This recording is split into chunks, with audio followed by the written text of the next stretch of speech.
ഈ കോവയ്ക്ക് ഇങ്ങനെ സന്ധ്യ മയങ്ങുന്ന നേരത്ത് ചെറിയ ലൈറ്റ് വെട്ടത്തിൽ എന്തെങ്കിലും അവിടത്തിലൊക്കെ കാണാൻ നല്ല ഭംഗിയാണ്. കോവയ്ക്കയുടെ കളർ മാത്രം ഇങ്ങനെ ഒരു ലൈറ്റായിട്ട് നിൽക്കും. എല്ലാം ഡാർക്ക് ഗ്രീൻ ആണല്ലോ. നല്ല രസം ഇതിങ്ങനെ നിൽക്കുന്ന കാണാൻ. ബൾബിട്ട മാതിരി നിൽക്കും. 3-4 വർഷമായ കോവല.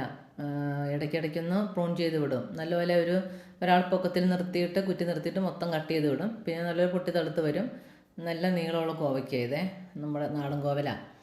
അപ്പം ഇത് അധികം മൂക്കുന്നതിന് മുന്നേ പറിച്ച് തോരൻ വെച്ചാൽ നല്ല രസമല്ലേ. അപ്പം തോരൻ വെക്കണ ഞങ്ങൾ മൂപ്പില്ലാത്തത് എടുക്കുള്ളൂ, പിഞ്ച് മാത്രമേ എടുക്കുകയുള്ളൂ. അപ്പം ബാക്കിയുള്ളതൊക്കെ എന്തെങ്കിലും ചെയ്യേണ്ടതെന്ന് വിചാരിച്ചാണ് വെച്ചിരിക്കുന്നത്. അപ്പോൾ ഞാനെന്തായാലും തോരൻ വെക്കാനുള്ളത് ഇങ്ങനെ ചെറുതായിട്ട് കനം കുറച്ച് അരിഞ്ഞെടുത്തു. അപ്പോൾ അതിൻ്റെ കൂട്ടത്തിലേക്ക് നമ്മുടെ സവോളയും പച്ചമുളകും തേങ്ങയും ഉപ്പും ഇട്ട് നമുക്ക് നല്ലപോലെ ഇളക്കി തിരുമ്മി യോജിപ്പിക്കാം. 2 വേപ്പില ഇട്ട് കൊടുക്കാം കേട്ടോ. എന്നിട്ട് നല്ലപോലെ മിക്സ് ചെയ്യാം. ഇനി നല്ല എളുപ്പമല്ലേ കോവയ്ക്ക തോരൻ നമുക്ക് അരിഞ്ഞെടുക്കുന്ന താമസമല്ലേ ഉള്ളൂ, നല്ല ടേസ്റ്റ് അല്ലേ.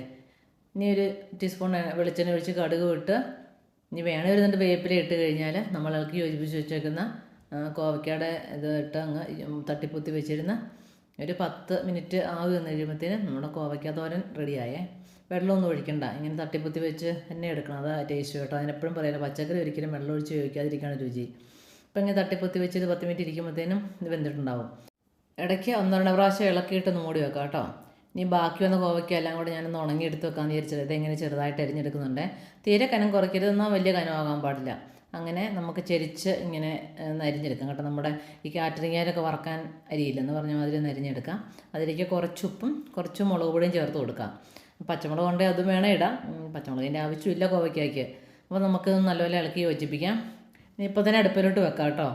അധികം വേണം, ഉപ്പ് അധികം ആകരുത്, കാരണം കോവയ്ക്കയ്ക്ക് പെട്ടെന്ന് ഉപ്പ് കൂടും. നമ്മൾ സാധാരണ പാവയ്ക്കയ്ക്ക് ഇടുന്ന അത്രയും ഉപ്പ് കോവയ്ക്കയ്ക്ക് വേണ്ടി വരില്ല, കുറച്ച് ഉപ്പ് മതിയോ, പെട്ടെന്ന് ഉപ്പ് കൂടുവേ.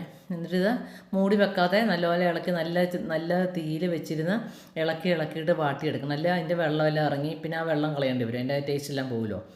അപ്പോൾ ഇങ്ങനെ നല്ലപോലെ ഇളക്കിയിട്ട് തുറന്ന് വെച്ചിരുന്ന് ഇളക്കിയിട്ട് വാടി വരുമ്പം ഇതാ വെയിലത്തിട്ട് നല്ലപോലെ ഉണങ്ങി ഇരിപ്പുണ്ട്. ഇത് നമുക്ക് എണ്ണയിലിട്ട് വറുത്ത് കോരിയാൽ മതി കേട്ടോ. അടിപൊളിയല്ലേ, നമുക്കൊരു ഊണിനൊരു കൊണ്ടാട്ടം ഇങ്ങനെ വറുത്ത് കോരി എടുത്താൽ രസമല്ലേ.